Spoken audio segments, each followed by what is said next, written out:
So we are back to this Camry right now, and you know what? I feel like I want to be a little bit cannibalistic because this Camry has pretty much everything we need for that car. It's got a gas tank, it's got a fire extinguisher, it's got battery cables, it's got a window bar.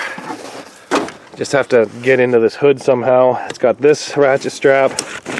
Like, it's pretty much got everything we need to build that vibe. Oh, fuck, I'm not feeling good. Well, let's get this thing out, and we are gonna go build a vibe, I guess. Well, this is kind of a shame. We gotta drain the gas out of this gas tank, but if you take a look at it, it was just replaced. Like, when I say just replaced, I mean like a week before I bought this car, this is a brand new tank. And before you guys say, oh, you can sell that car. No, sorry, that tank. No, I can't. Nobody will buy it. Holy God. This thing's pretty rotted underneath here. Oh God. Oh God. Look how rotted this thing is. Well, let's get the good fuel out of it while we can and then see what's left. Drop the tank, cut the exhaust, all that fun stuff. So we went out there, flipped that Camry on its side, got the gas tank out. The gas tank we didn't have to flip on the side, but the battery box, all the bolts were too rusty and was sitting on the ground. So we flipped it on the side, got the battery box out, we got the fuel lines, got the battery cables, all ran. Without a hood, this thing's gonna be pretty easy to build. This vice grip was on there because when I lifted it up and get the tank out, it was pissing fuel out of there, so we just pinched that off. So we have the fuel lines hooked up, we have the battery hooked up. What we don't have hooked up is the negative, which actually technically it is. It's because it's grounded right there. We're just going to double ground this. And then we don't have the battery in it, and we don't have the fuel power lines hooked up. But realistically, I think this thing is about maybe 40 minutes, 45 minutes away from firing up and being able to drive again. Make sure everything's okay. But everything's going good as far as I'm concerned. We still need the front window bar, and then we have to start tying the doors shut. Everybody's telling me I should do a bumper swap on this, but I'm not really 100% thinking I need one yet. But we will take a look at that. So if we'll do that, we'll probably just cut it back because we're allowed to cut to the rad support now. So we'll have to see what we can do and then go from there. So, saying that, let's get the front window bar in, let's get the battery in it, let's get this thing running and driving again, and then we can deal with the brakes and the tires at a later date. So, let's get going. Eddie's been working on this thing for about 2.5, 3 hours, and it is completely torn apart. Got the whole front end off it. He's gotten into an argument with the guy that runs the shows about putting plates on, so he said screw it, he's not cutting it shorter. It's a weird rule. So the rule is you can shorten the frame up to the rad support. But on this car, the rad support actually bolts to the front. It went to here. Yeah, well, no, it actually bolted to right here. No, but the end of it, the beginning of it goes here if I was to shorten it. Yeah, it's like a weird rule, but because he's going to run no rad support, he wanted to cut this crush box off and put a plate, and the promoter said, no, because you have no rad support, I have no way to be able to tell how short you cut it. So then he's like, all right, I'll just weld a plate on the front of this, and the promoter said, no, you can't do that. So he's kind of run out a couple options what to do, so he's just going to weld his bumper to this now and weld all the way around his bumper, so then that way it gets as good as it can, I guess. And then he's going to run some 9-wire to make sure it doesn't fall off. But he's grabbing his bumper right now. But he doesn't want to run the rad support because he ran one of these cars at a winter show a couple years ago. Oh, how's it look on there, Eddie? Just put it off to the side so the bumper shocks aren't hitting. Like, he's going to be able to get a lot of weld on that thing. After we take the shocks off, yeah. I think the plates are 4.5 inch. Yeah, that's going to be a lot of weld. He'll be okay.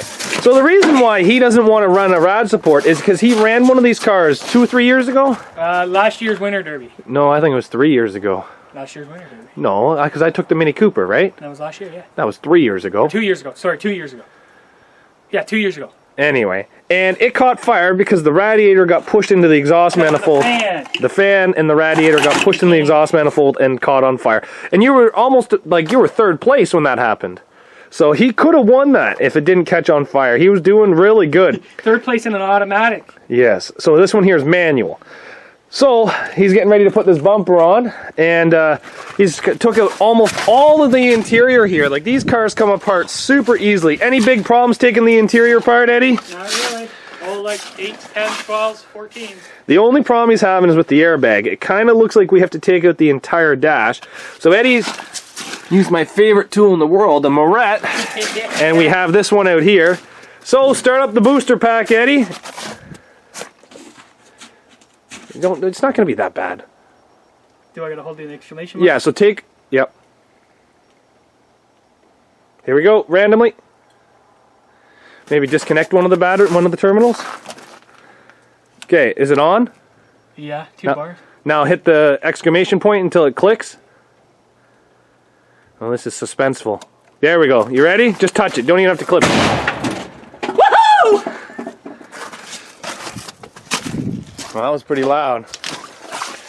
Well, ripped apart half the dash, and Oh, there was some what do you call those things?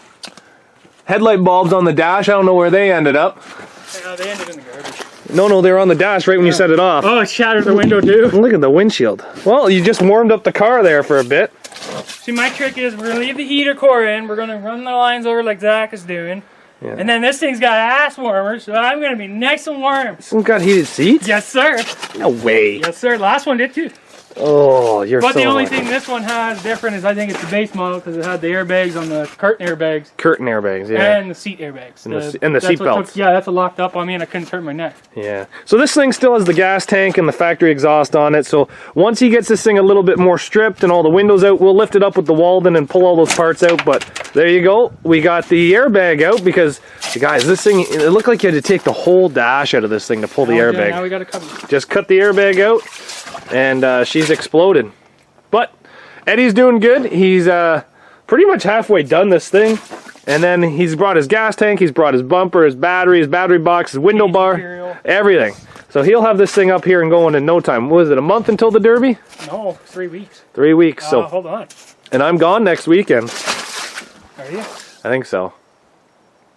But the car's coming along. Eddie's going to be motoring along on this thing. 3 weeks. 2 weeks till you wreck that one. Oh, I only got 2 weeks till that? That's okay. Yeah. That thing's ready. I just need to reteach the gas pedal.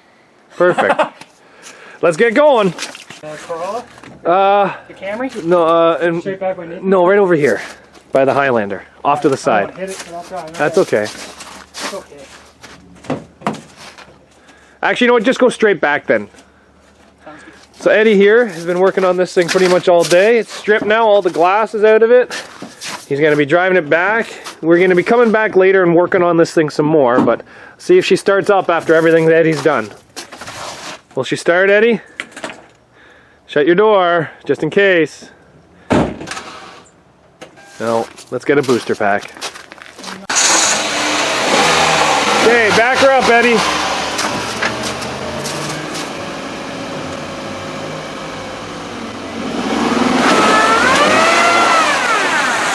Booster pack fell off, being dragged through the mud. Right, dropped in the mud. Ah.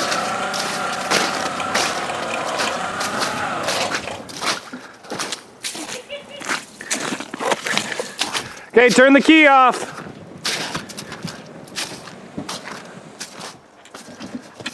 So it still runs, so that's good. Eddie's going to be learning how to drive manual, kind of throwing him to the wolves for this one. I dumped that son of a... That's what you have to do on the derbies. You can't feather, you just dump. Think you're going to be okay in it? I hope so. Yeah. Well, that's not too bad. So we worked on this thing all day. Let's see if she'll... It's okay. We're going to see if she starts up here. So this is for the fuel pump. We have fuel pressure. Oh. Have to get that a little bit better. Let's see if she starts up. No, she's dead too. Let's go get the booster. Fuel line. Got some power there now.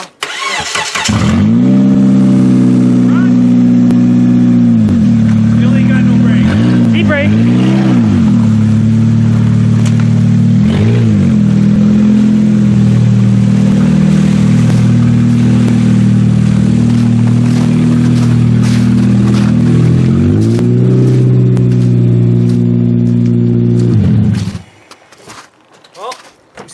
quite a bit of work to it. We got to do the brakes and a whole bunch of other things, but still running and driving. So that's going to be about it for today. On the next video, we're going to probably move some of the wiring. We're going to tile the door shut. We're going to probably put a different bumper on it. We're going to get better tires for the front.